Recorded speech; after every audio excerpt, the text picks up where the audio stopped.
In this video, we're going to use the standard first-person controller that is provided by Unity in our scene. Let's just fix our car before we do that. So I'm going to zoom out with the scroll wheel, shift space to go back to split screen view. And I'm going to come back into the combined car and re-enable that renderer for the body. And now I'm going to import the character controller package. So import package, characters. This will import several different character controllers. We're just going to use the FPS character. You can look at the others if you like, but they're just standard assets.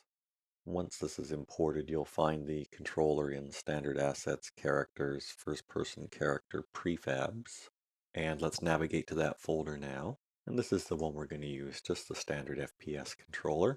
Let's bring it into our scene and drop it right here beside the car. The other thing is we don't want the car moving at the same time as the character, so we're going to have to come into the car, and its controller script here should be disabled. And the other thing I want to do, because I'm going to show you an issue with character versus cars, I'm going to re-enable the renderers on these cubes so that we can see that barrier that we created. I'm going to mute the audio. Now let's run the game. And as you can see, we have a first-person character controller. But if you notice here, our barrier isn't quite high enough. Our character can walk right over it. And the other thing you'll notice is that characters tend to be able to jump inhumanly high.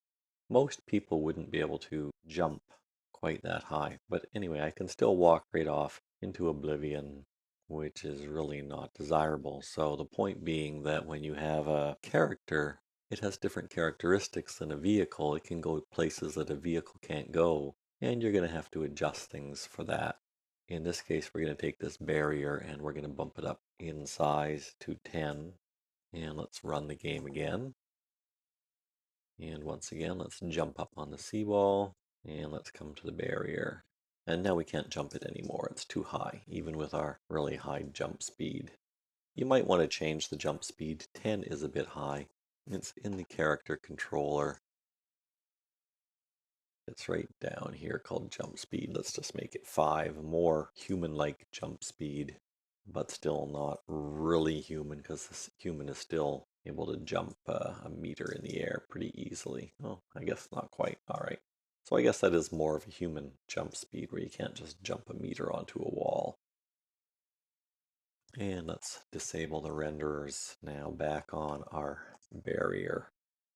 And you'll always find little things like this when you're changing the different types of controllers, especially when you get to humanoid and vehicle controllers. Vehicles tend to be able to move faster, humanoids tend to be able to get into tighter spaces, and you'll have to make adjustments based on that.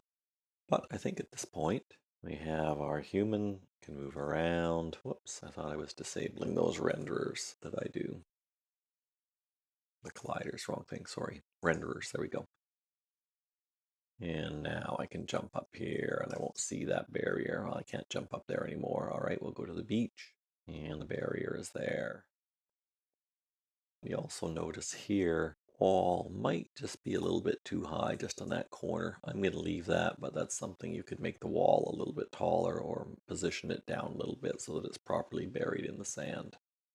In any case, now that we have both a car and a humanoid type character running in what would typically be a 3D game in Unity, we want to convert this to VR. That is, after all, the topic of this video series. So I'm going to end this video here, and in the next series of videos, we're going to see how we can take these two different types of controllers and convert them into VR controllers for this game and for a variety of different VR technologies that are available.